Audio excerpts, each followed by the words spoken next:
chicos, bienvenidos a mi canal. Espero que les guste mucho este video, que le den un like y que se suscriban. Hoy estoy aquí con mi amiga Barbie. Hola chicos, ¿cómo están? Estoy con mi amiga Barbie y vamos a hacer un slime con shampoo Pantene y sal.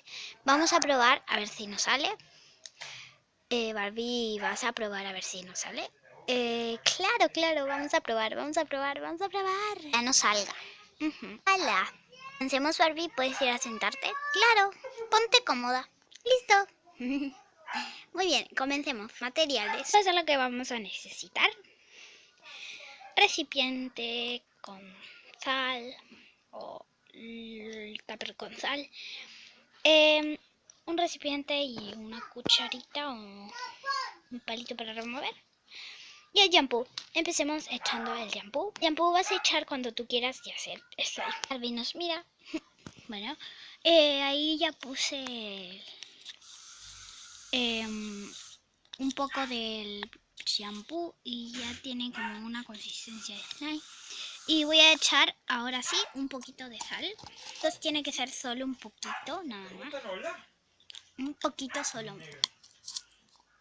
No tiene que ser mucho porque si nos pasamos no nos va a salir. Yo voy a echar una pizquita así más o menos. Un par de pizcas. Ahí, a ver. Y ahora sí, a remover muy bien. Chicos, me estoy moviendo, está funcionando. Voy a ir echando ya poquito más la sal. No sé por qué, pero yo creo que está funcionando. Ojalá que no funcione, chicos. He echado más sal y voy a remover muy bien. Pues miren cómo me va quedando a mí. Cuéntenme abajo en los comentarios si a ustedes les está quedando así. Si a usted le ha quedado así, como el slime. Y le voy a echar un poco más de sal porque no le estoy confiando mucho. Y le voy a echar un poquito más de sal. Usted también échame y revuelvan muy bien. Chicos, le eché una vez más sal. Y miren cómo me ha quedado. Voy a echar un poco más de shampoo.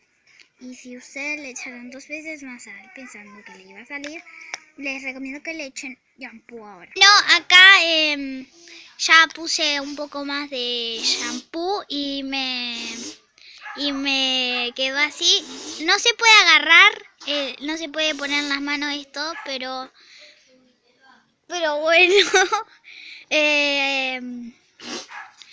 bueno, no importa, espero que les haya gustado este video, que le den like y que se suscriban al canal. Y les voy a mostrar quién es el que está haciendo ruido. Está ahí, mira, ahí está. Es mi tío y ahí está mi mamá y ahí está mi tío. Jaja.